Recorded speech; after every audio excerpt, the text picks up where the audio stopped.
Hello বন্ধুরা, সবাই কেমন আছো? আশা করছি সবাই অনেক অনেক ভালো আছো।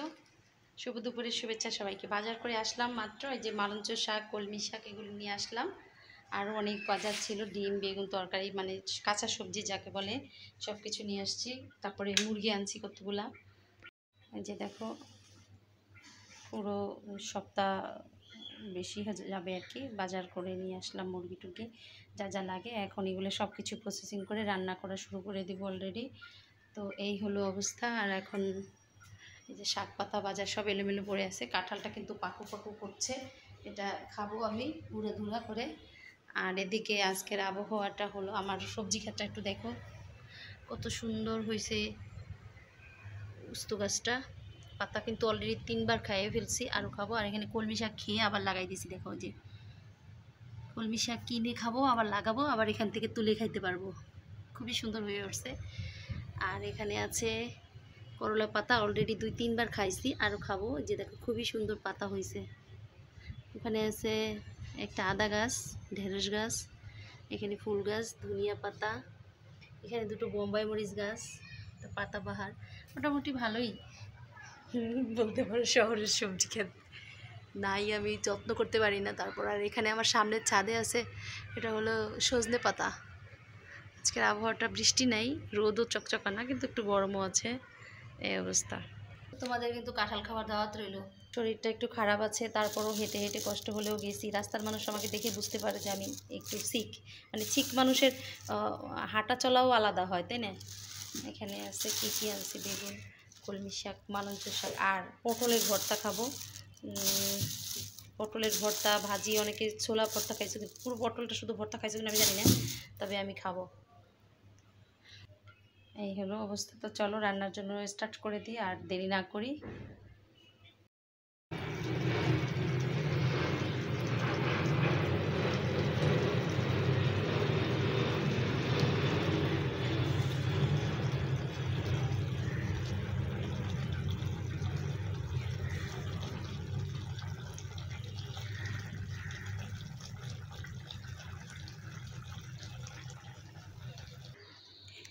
এটা রেখে দিচ্ছি ফ্রাই করার জন্য, ম্যারিনেট করে রেখে দেব, বের করে পরে অল্প অল্প করে ফ্রাই করে দেব।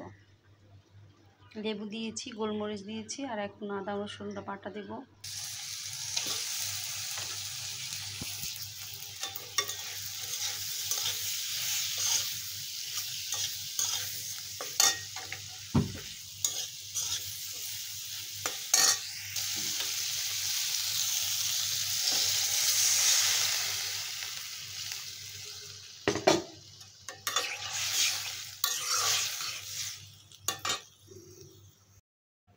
এবারে এই শাক দুটো নিয়েছি, এই শাক দুটোকে এখন কাটবো।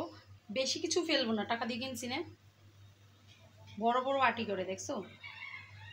মানে বড়, মানে লম্বা করে কাটে অনেক বেশি দেখানোর জন্য। এদিকে আমি আবার বসতে পারি না, হাতে পায়ে ব্যথা যেহেতু। আর আমার এদিকে আছে পেঁয়াজ কাটার, খুবই সুন্দর পেঁয়াজ কাটা যায়, দেখো কেটে নিয়েছি ঝটপট। আর এখানে চিতল মাছ থেকে পুতো দিয়ে ছেঁচে মাছ বের করে নিয়েছি, একটু আলু কুচি দিলাম, বেশি করে পেঁয়াজ কুচি, কাঁচামরিচ, শুকনো মরিচ গুঁড়ো, আদা বাটা, রসুন বাটা, সব কিছু মিলিয়ে। আসলে চিতল মাছের পাকোড়াটা যে এত ভালো হয় খেতে, এর আগে আমার কখনো করা হয় নাই। চিতল মাছ তো প্রচুর আমাদের ঘেরে হয়, খাই, রান্না খাইছি কত যে, বাট কখনো আমার মাছ বের করে এভাবে তৈরি করা হয় নাই। সত্যি অনেক টেস্ট, অনেক মজা। যদি না খেতাম তাহলে বলতে পারতাম না। সাথে দিয়ে দিলাম একটু আটা বা ময়দা। সত্যি খুবই টেস্টি ছিল, তোমরাও বানিয়ে খেয়ে দেখো। আর আরেকটা মজার বিষয় হলো, সবচেয়ে যেটা আমার ভালো লাগলো, যে চিতল মাছে এত কাটা, কিন্তু আমি যখনই মাছটাকে পুঁতো দিয়ে ছেঁচা দিলাম, ছেঁচে নিলাম, আর ভেতর থেকে মাছগুলি শুধু বের হয়ে এলো। আমার কিন্তু একটা একটা করে কাটা বাছতে হয়নি। যদি হতো অনেক ছোটো কাটা থাকে তাহলে তো আমি পারতাম না, তাই না? তো এই যে দেখো খুবই সুন্দর। আমি যখন তৈরি করি তখনও আমি ভাবিনি যে চিতল মাছের বড়াটা বা চপ বা পাকোড়া, যে যাই বলো নামে ডাকো না কেন, এত মজা হতে পারে। সত্যি কিন্তু আমি শুধু তোমাদের বলার জন্য বলছি না, তোমরাও খেয়ে দেখো। আমার ছেলে বুঝতেই পারেনি। আমি তো মনে মনে ভাবছিলাম ও তো চিতল মাছ খেতে চায় না, তো আজকে তো করে দিলাম, জানি না কী করবে। কিন্তু আমি তৈরি করে দিয়ে বলিনি বাবা কি দিয়েছি। ও খেয়ে এসে আমি বললাম বাবা কি খাইলা, কেমন লাগলো? ও মজা ছিল তো অনেক।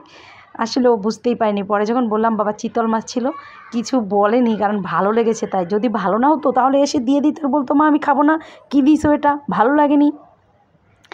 তো শুধু বলার জন্য কিন্তু বলিনি, সত্যি কিন্তু মজা ছিল। খেয়ে নিও একবার বানিয়ে তোমরা। Thank you so much.